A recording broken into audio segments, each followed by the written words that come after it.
నువ్వు విజయం చూడాలనుకుంటే ప్లీజ్ ప్లీజ్ రైట్ కన్ఫెషన్, సరి అయిన ఒప్పుకోలు పలకడం ప్రారంభించు.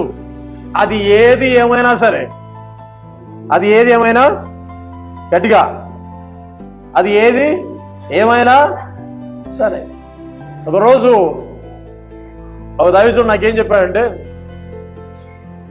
మేము ఒక దేశానికి వెళ్తా ఉన్నాము, నీవేమైనా రాగలుగుతావా అన్నాడు.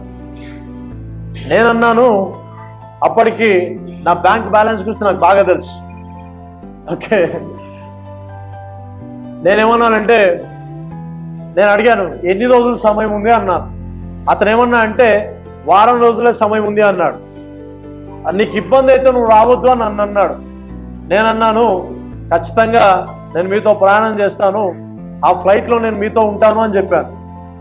అతను ఏమన్నా అంటే ఓకే వస్తానంటే నో ప్రాబ్లం, మరి నాకు రేపటికల్లా పంపిస్తే నేను రిజిస్ట్రేషన్ చేస్తా అన్నాడు. ఖచ్చితంగా బ్రదర్, రేపటికల్లా ఎందుకు, ఇప్పుడే పంపిస్తా అని చెప్పాను నేను. ఆయన అడిగింది డబ్బులు, నేను పంపించింది పాస్పోర్ట్.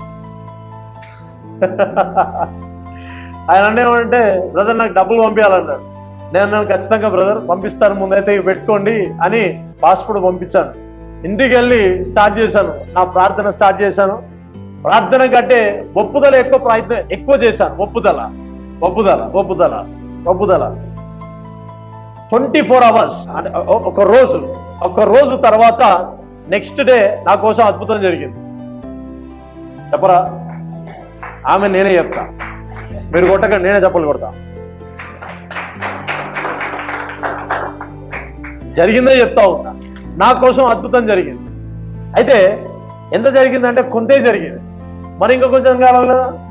మళ్ళీ ఏం చేసినా, మళ్ళీ రూమ్లోకి వెళ్ళా, మళ్ళీ స్టార్ట్ చేసిన, స్క్రిప్చర్ని కోట్ చేసిన, భాషల్లో మాట్లాడ ప్రారంభించిన.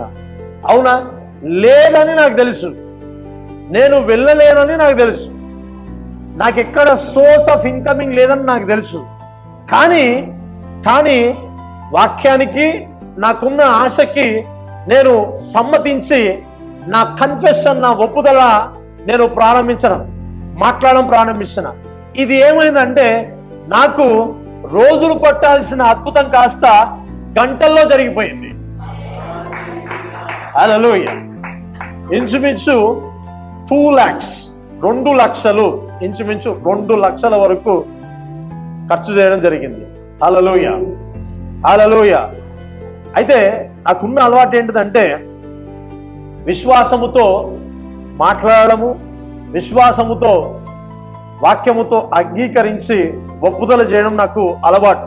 కాబట్టి దానివల్లనే నానా రకాల అద్భుతాలు నేను చూస్తూ ఉంటాను. ఆమేన్. సీక్రెట్ తెలిస్తే మంచిగా ఇంటికి వెళ్ళి ప్రశాంతంగా నిద్రపోవచ్చు. సీక్రెట్ తెలియకపోతే ఏం చేయాలని మనం ఎన్నో ప్రయత్నాలు చేస్తూ ఉంటాం. హల్లెలూయా. సో బై యువర్ కన్ఫెషన్, ఒప్పుదల చేతనే మనం ఏం చేస్తామంటే ప్రతిదీ పొందుకోగలుగుతామంట. ఓకే, కీర్తనలు 4వ అధ్యాయం 1వ వచనం చదువుదాం.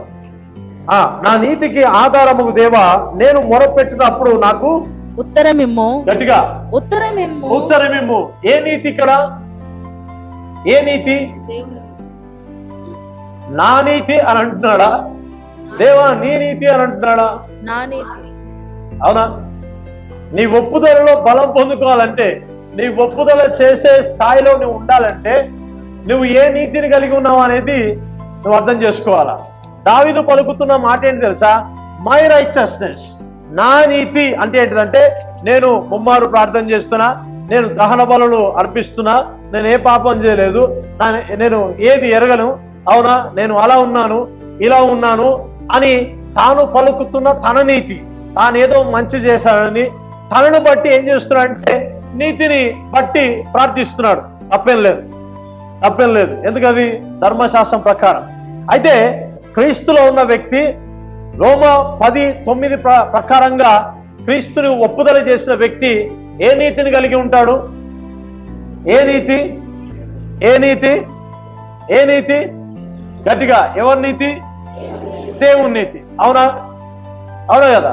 ఇప్పుడు ఆ నీతిని బట్టే నీవు ఒప్పుదల చేయాలన్నా, నీవు ప్రార్థించాలన్నా, నీవు గట్టిగా కమాండ్ చేయాలన్నా ఏముండాలా? స్ట్రెంగ్త్ ఉండాలా, ఇన్నర్ స్ట్రెంగ్త్ ఉండాలా. అవునా కదా? పలుకుతున్న ప్రతిసారి ఏం జ్ఞాపకం వస్తాయంటే పాపాలు జ్ఞాపకం వస్తాయి.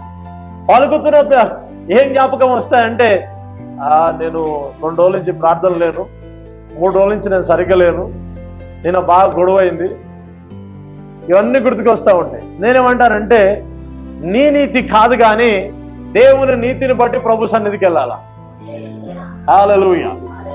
నువ్వెన్ని ప్రయత్నాలు చేసినా దేవుని హృదయాన్ని మనం గెలుచుకోలేం కానీ ప్రభువా నీ కృప, నీ కనికరము, నీ నీతిని బట్టే నా మీద కనికరం ఉంచు ప్రభు అంటే ప్రభు యొక్క గొప్ప కృపను అనుభవించగలుగుతాం. ఆమేన్.